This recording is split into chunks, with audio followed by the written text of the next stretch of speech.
नमस्कार विद्यार्थियों, मैं प्रोफेसर पूरनमल मीना से आचार्य हिंदी शहीद कैप्टन रिपुदमन सिंह राजकीय महाविद्यालय सवाई माधोपुर। विद्यार्थियों, हम ये पार्ट सेकंड हिंदी लिटरेचर के फर्स्ट पेपर के अंतर्गत रीतिकालीन कवि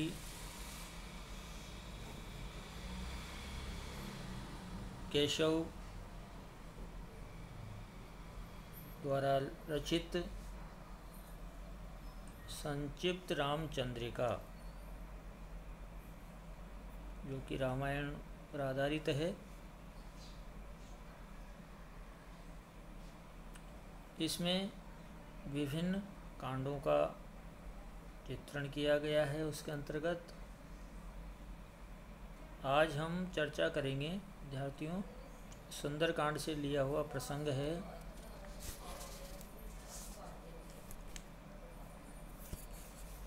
कल हमने पंचवटी पर चर्चा की थी, पंचवटी का जो सौंदर्य है उस पर चर्चा की थी। आज हम करेंगे सुंदरकांड, जिसमें सीता दर्शन के छंदों की हम चर्चा करेंगे। ये जो छंद है आपके सीता दर्शन से लिया गया है, क्योंकि उस समय की स्थितियाँ है जब सीता का हरण करके रावण लंका ले जाता है और वहाँ पर सीता को अशोक वाटिका में रखा जाता है। और जैसा कि बताया गया है, वहाँ पर सीता को चारों तरफ से वहाँ की जो विशाल राक्षसियाँ होती थी वो उसको चारों तरफ से घेरे रखती थी। और इसी कारण से राम के वियोग, उसकी पीड़ा के कारण सीता हमेशा कहते हैं कि वो बहुत ज़्यादा उदास रहती थी, चिंताग्रस्त रहती थी। उसी बात को, उसी पीड़ा को कवि केशव ने ये सीता दर्शन में बताया गया है। तो सीता की जो मनोदशा है, मन की दशा है, उसकी जो पीड़ा है, उसको यहाँ चरितार्थ किया गया है कि धरे एक बेनी मिली मेल सारी, मरणाली मनो पंख सो काड़ी डारी, सदा राम नाम ररे दिन वानी, चौं और है राक्षसी दुखदानी। तो सीता के जो मन की जो व्यथा है, पीड़ा है, उस समय सीता का क्या हाल चाल हो रहा था। तो सीता इतनी दुखी थी राम के वियोग में कि वो न तो अपने बालों को संवारती थी, उसने केवल मात्र धरे एक बेनी मिली मेल सारी, केवल अपने सिर पर एक चोटी धारण कर रखी थी और शरीर पर एक मेली कुचीली जो वस्त्र था, साड़ी थी, उसको धारण कर रखा था। और ऐसी स्थिति को देख कर के कवि कहता है कि वो ऐसी प्रतीत हो रही थी मानो जैसे कमल को कीचड़ियाँ जलाशय से निकालकर कहीं दूर फेंक दिया जाता है, जिसकी सुंदरता समाप्त हो जाती है, उसकी खुशबू समाप्त हो जाती है। इस प्रकार की स्थिति का वर्णन कवि ने बताया है। सदा राम नाम ररे दीन वानी, चौं और है राक्षसी दुखदानी। इतना ही नहीं, सीता जी अत्यंत दुखी होकर के प्रत्येक समय अपनी वाणी से राम राम का नाम रटती रहती थी। और सीता जी को चारों ओर से रावण द्वारा नियुक्त जो राक्षसियाँ थी, उन्होंने सीता को घेर रखा था, उसे वो पीड़ा पहुंचाती रहती थी। तो यहाँ पे कवि केशव ने ये बताने का प्रयास किया है कि अशोक वाटिका में सीता की जो मन की दशा थी, उसकी जो पीड़ा थी वो अत्यंत ही कष्टदायी थी और दुखदायी थी। तो इसमें सीता जी की व्यथा का, उसकी पीड़ा का वर्णन किया गया है। उत्प्रेक्षा अलंकार, जैसा कि जनो मनो मानो आदि शब्द आते हैं तो वहाँ उत्प्रेक्षा अलंकार का प्रयोग होता है। अगला, ग्रसी बुद्धि सी चित्त चिंतानि मानो, किधो जीव दंतावली में बखानो है, किधो घेर के राहु नारीन लीनी, कला चंद्र की चारु पीयूष भीनी। विद्यार्थियों, इसमें जो सीता जी की दशा थी उसको चित्रित किया गया है। अनेक प्रकार से जो पीड़ाएं दी जा रही थी उसका वर्णन किया गया है कवि द्वारा। कवि कहता है कि सीता जी की जो बुद्धि थी, ग्रसी बुद्धि सी चित्त चिंताएं, मतलब वो चिंताओं में समाप्त हो चुकी थी। उसका मन हमेशा राम के वियोग में चिंताग्रस्त रहता था और इसी कारण से उनकी जो बुद्धि, उनका जो विवेक था वो पूरी तरीके से निष्काम हो गया था। उनकी दशा ऐसी हो रही थी कि दो जीव दंतावली में बखानो है, जैसे दांतों के बीच में जीभ घिरी हुई रहती है, उसी प्रकार से राक्षसों से घिरी हुई बेबस, बेचारी, लाचार सीता की दशा देखी जा सकती है। कि दो घेरी के राहु नारी ने लीनी, कला चंद्र की चारु बीस बीनी।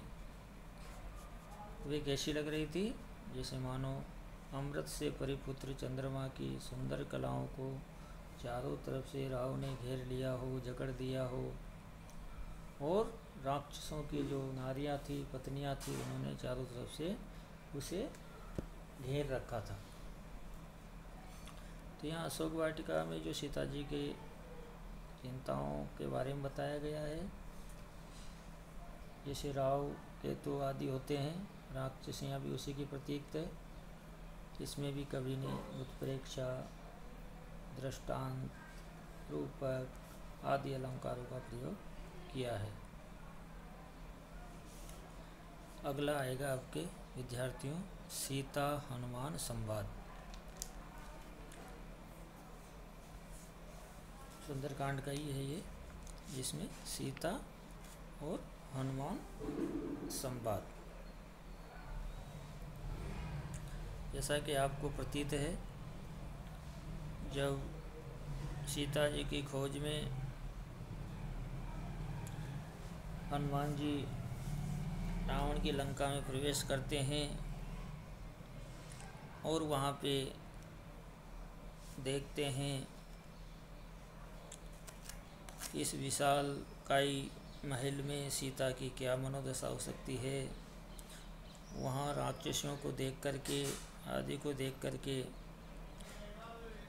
परेशान हो जाते हैं और स्वयं हनुमान जी वहाँ पर उपस्थित हो जाते हैं अशोक वाटिका में। और क्या कहते हैं विद्यार्थियों, कर जोरी कयो हो पवन दूत, जिये जननी न जानु रघुनाथ दूत।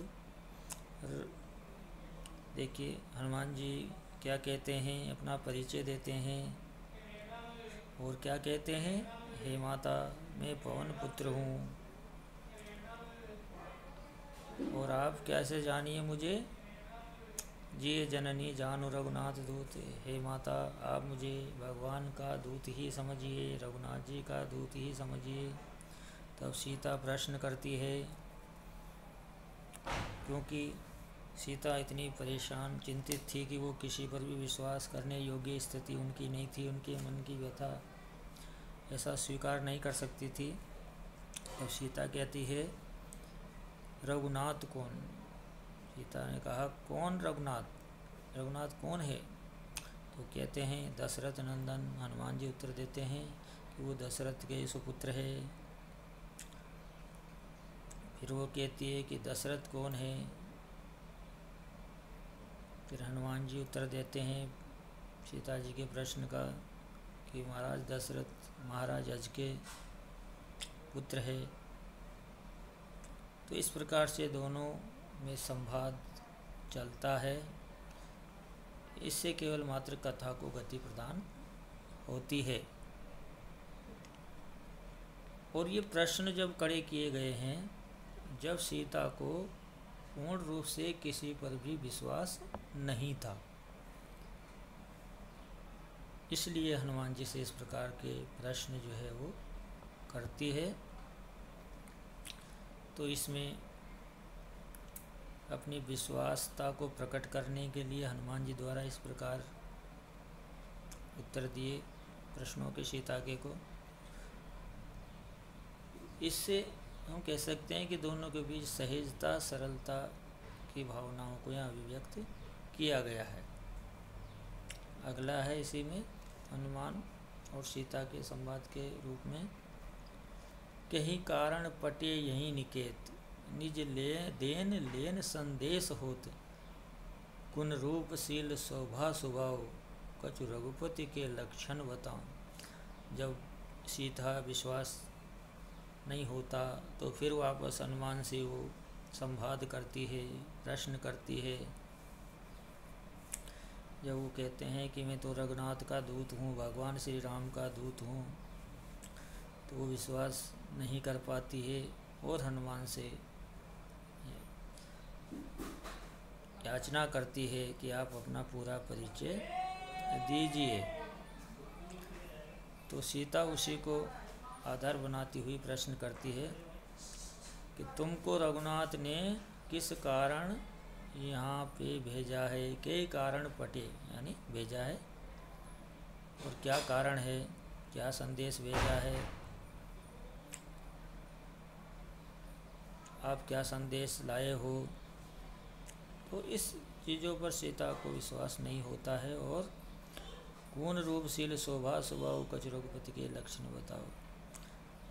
तो सीता आगे प्रश्न करती है कि हनुमान तुम रघुनाथ के कुछ और उनके बारे में कुछ और जानकारी दीजिए, उनके गुण कैसे हैं, रूप कैसा है, स्वभाव कैसा है, शोभा कैसी है आदि के बारे में बताइए। क्योंकि इससे प्रतीत होता है कि सीता अशोक वाटिका में रावण के कारण भयभीत थी, क्योंकि वहाँ पे अनेक रूप धारण करने की उन राक्षसों की प्रवृत्ति थी। कोई सा भी रूप धारण करके उसको परेशान करना, उसको रावण के प्रति आकर्षित करना, इस प्रकार की स्थिति बनी होने के कारण सीता जी को विश्वास नहीं होता है और इस प्रकार से वह अपनी बात को हनुमान जी के समक्ष रखने का प्रयास करती है। तो इसी बात को यहाँ पे बताया गया है कवि केशव द्वारा। तो इसमें जो है हम उत्प्रेक्षा अलंकार है और दोनों के बीच में संवाद शैली जिसको कहते हैं उसका वर्णन किया गया है। नमस्कार विद्यार्थियों, कल हम फिर वापस मिलेंगे।